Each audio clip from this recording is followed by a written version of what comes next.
What's up, guys? Welcome to the channel. Today I want to do a little bit of a video talking about energy and a little bit of my obsession with energy and leveraging certain tools to try to have more energy and more mental capacity, and how I may have gone too far down the path of trying to leverage some of these tools. I'll tell you a little bit about that and some of my struggles in this today. So my name is Zach Reininger. Thank you for watching. This channel is, it's about health and performance and sales and raising our standards. And I'm an 18-year veteran of B2B sales. I'm a husband. I'm a father.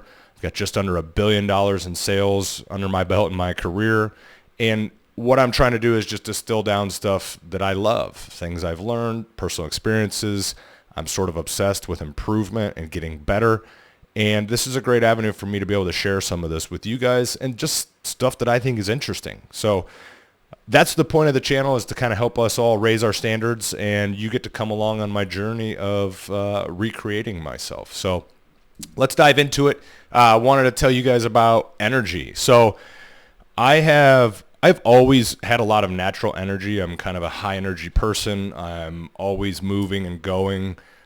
I'm sure if you asked my teachers back in the day, I couldn't sit still. I was always fidgeting. It's hard to get me to shut up and focus. So I've always had a lot of energy. And what I've learned as I've gotten older and tried to get better is developing energy that I can channel into things that actually have an impact. And I have a tendency to go so deep and so far in on certain things, kind of this hyper-focus side of my ADHD brain, that I can burn all my energy in one aspect, and then I don't have any left for other stuff. And this is something I've battled. I'm sure a lot of us battle it with families, where we put all our energy into work and then we come home and we don't have enough left over for our wife, our husband, our spouse, our children, our grandkids. And it's not really fair, right? Like, we shouldn't be giving them our spare energy. We're giving them our leftovers, but we're giving everybody else in business, our prime rib and all of our main course of energy. And so I've been going down the rabbit hole for the entire year, basically, of looking to tap into more energy and how I can bring more to the table for all aspects of my life. And I've done a lot through, diet and focusing really in on my diet, which has helped tremendously. But I've also been training differently and working differently in the gym and pushing a lot harder there.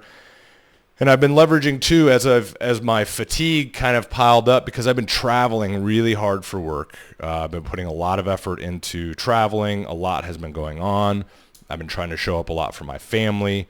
It's been a really, really busy year, and I don't mean that in a bad way. It's been super productive. Who I've become this year has dramatically changed, and I'm really excited about that.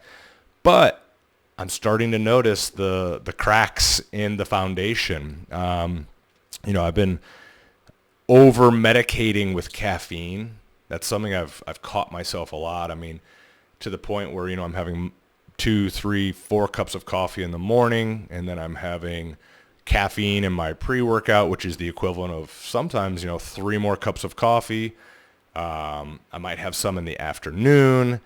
I'm catching myself drinking energy drinks when I'm on the road, which, I think we all know those aren't really necessarily good for us. They work, but they're not good for us. And then as you travel and you're staying in these hotels and you're not sleeping in your own bed and you're doing all these things, like, that fatigue piles up. And that next morning, you've still got to show up and you've got to bring the energy for our clients, for our customers out there. And so over time, like, the compound effect of this, I think, is starting to wear on me. And when I first started noticing it was I started getting some nagging injuries when I was training. Things like my neck, like sometimes you'll notice this shoulder looks like it's pulled up right there because it's this nagging nerve thing that I've got going on. My back, some of my knees, I'm starting to get some stuff in my elbow. And these are like warning signs, right? Like your body's kind of telling you some things. And I'm a stubborn ass. And I will ignore, and just keep going until something catastrophic will happen and that just lays me out. And another thing that's come up is really since August, I turned 40 in August, and I've gotten sick every month since then. And I'm still battling right now. And right now what I'm dealing with is, I've had a cough for almost a month. and now it's gotten into my sinuses. And I don't really get sick. Like, I just don't. I don't get sick often. It's very rare when I do. Even when we had, the C word, COVID, for the first time, it really wasn't a big deal for us. Pretty healthy people. We take care of ourselves. So it's unusual for me to have this. And then on top of that, what I've really noticed is my mental capacity and my fatigue are exponentially higher right now. I think that there's probably more stress involved from all the travel, working harder and trying to make more stuff happen. That's adding up. But what I realize I need to do is I need to make some changes. Some other things that I was leveraging as a tool were like little nicotine pouches. So I don't know if you can see that. I'm not a smoker, never have been, and never really enjoyed chewing tobacco or anything like that. Like, it's just never been my thing. I like coffee, I like water, I like tea. I guess it's a little boring. But I started doing research on nicotine in particular, and the properties of nicotine are actually super compelling from a mindset and mental clarity, using it as a nootropic, which caffeine is a nootropic, right? Like, it helps you elevate your brain and do all this. But the science behind nicotine itself is super compelling. I mean, even on things such as fighting off Alzheimer's and all that, like, it's really interesting. And I originally started using it as a tool in the afternoons instead of more coffee. So if I felt like a dip was coming on, I would put a little pouch in, and it's anywhere from 3 to 6 milligrams of nicotine. And it was enough of a brain, like a cognitive boost, that I felt like I could fight through some of this stuff and work. Well, as I'm starting to become aware of a little bit more of like where I'm at and what's going on, I'm catching myself using more and more and more of this. And so now I'm leveraging, caffeine, energy drinks, pre-workout supplements, nicotine pouches, like all these things that I think we all do this, right? Where it's like a little bit here, a little bit here, a little bit here. And you just keep doing more stuff until all of a sudden it becomes too much. And I'm trying to be aware of it until it becomes too much. But these colds that I have kind of been my wake-up call a little bit. I was telling a buddy of mine yesterday that I think I have like my check engine light is going off right now. My tire pressure's low, my air filter's dirty. Like, there's some stuff going on, and my body's trying to be like, dude, hang on. So I posted something the other day on my Instagram and my Facebook, just Zach Reininger, just asking how many people have ever gone like cold turkey with coffee, cut back caffeine. It was interesting to hear all the different feedback I got and the responses that I got. A lot of people have done it, which I found interesting. Most people failed at doing it for more than a couple days because they felt miserable, which just shows you how addicted we all are to it. And then there was roughly this, I would say almost this 50-50 group of people who had done it for an appreciable period of time, whether that's a couple weeks or 30 days or even longer. And half of them said, oh my gosh, I feel so much better, so much more energy, everything you would expect to hear. And then the other half were like, I didn't notice anything. Didn't change anything. I started drinking coffee again. I feel the exact same. So what I'm going to do, and here's some changes that I'm going to make, and I don't know if you want to make some of these too. I don't know if you're feeling some of the stuff that I'm feeling. I'm going to, in the short term, I'm pulling back to just 1 cup of coffee in the morning. And if I want more, and pardon the sniffles, it's not going away, like I said. If I want more, I'm craving more, all I'm going to do is I'm having some green tea, some very mild green tea. I think psychologically having that warm drink might help curb some of what I think is a need.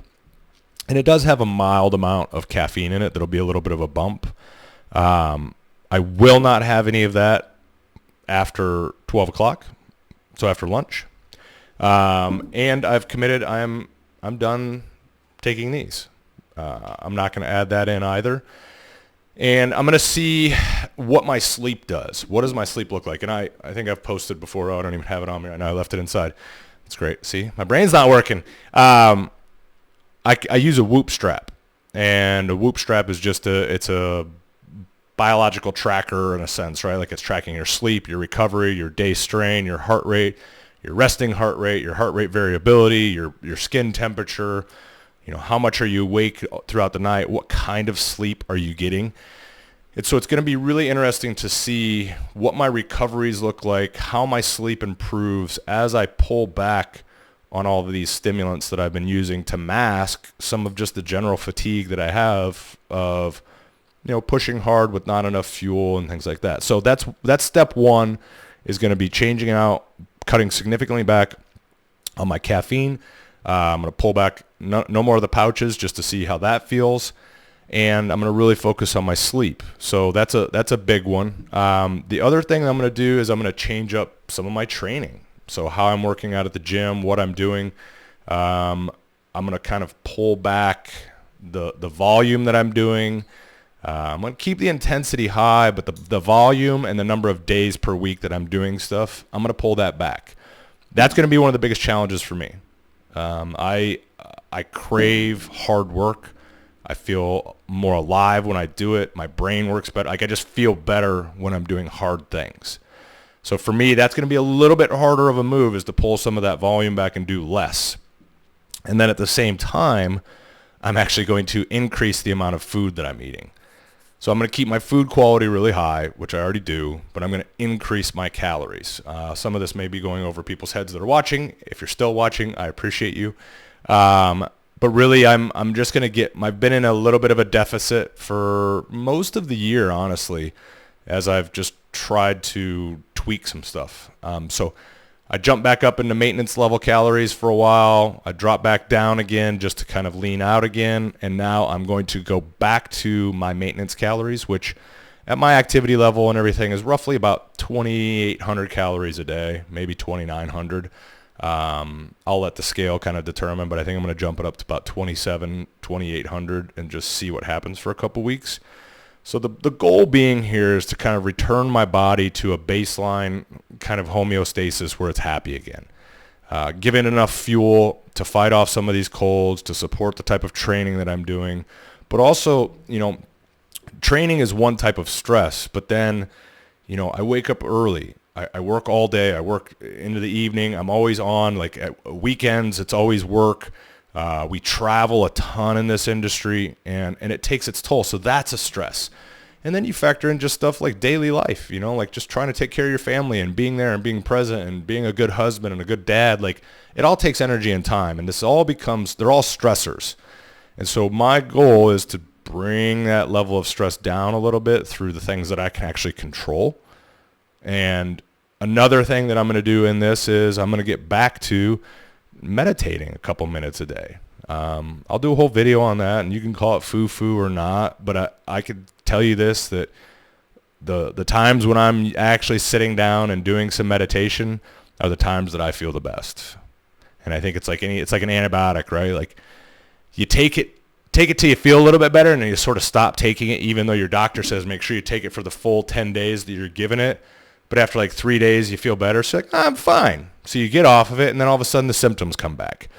And so I look at the meditation side of it almost as an antibiotic there as well. So again, I'm going to cut back the caffeine, cut out the nicotine pouches, really focus on my sleep, raise my calories, changing the way that I'm training physically. And then I'm also going to get back into my meditation practice every day, even if it's just for 2 to 5 minutes. It's just something to slow the mind down. So those are the plans that I'm going to do. I'll keep you guys posted kind of as I go here. I've already really peeled back all my alcohol intake, especially this year in particular. I've really pulled that back. So I'm not super concerned about that at all. So those are the things I'm going to do. I'm really going to focus in on trying to get my homeostasis back into my body, where I just feel back to that high level of energy. I'm sleeping well, and I'm not having to mask any of this stuff with stimulants and all the other things that I'm chasing just to try to maintain a certain type of energy level that I like. So that's where I'm at right now. I wanted to share it with you guys because maybe you find it interesting. This type of stuff is extremely interesting to me. I'm always tweaking and working on myself and trying to get better. And I think one of the coolest things is just being self-aware enough through periods of time in my life of working on this that I'm able to take a step back and acknowledge some stuff that I have to change. And hopefully that opens the door for you guys to kind of look at yourselves, see if there's anything you might want to change. We've got a couple months left in the year, and the bigger picture economic situation out there and what we're facing, like, it's getting challenging. And anybody that's going to tell you differently is they're kind of full of shit. We're seeing it day in and day out, and so it's the opportunity for those of us that want to get really good and get better than ever. It's time. Like, we can't keep messing around. We got to get really serious about getting better. So if I can ever help you to get better, or if you have questions, or you listen to this and you're like, man, I don't know where to start or what to do, shoot me a comment below. Reach out to me on Instagram or Facebook. You can just look me up at Zach Reininger. My name's right here. You'll see it. I'll put links in as well. I'm always happy to help you guys. Send me a message, and I'll help in any way that I ever can. But let me know what your experiences are. If you've ever gotten rid of caffeine, or ever gotten rid of, if you do nicotine pouches for energy or anything like that. If you've gone through any of this stuff, I'd be super curious to hear your experience and what you thought. And if you ever looked at it from, hey, I started here and now I came out this side and I feel so much better, share it. I'd love to know. It would help me stay motivated and encouraged, because I'm sure it's not going to be necessarily easy. So I really appreciate you guys. Again, my name is Zach Reininger. This show is all about just sharing myself, my journey on my recreation of who I am, which, by the way, is never ending, and how we can all kind of raise our standards to get better. I mean, that's the goal. We all need to raise our standards. The timing is now. And if you ever want to do it and you want help, let's do it together. So thank you so much for watching, and until next time, we'll see you guys around.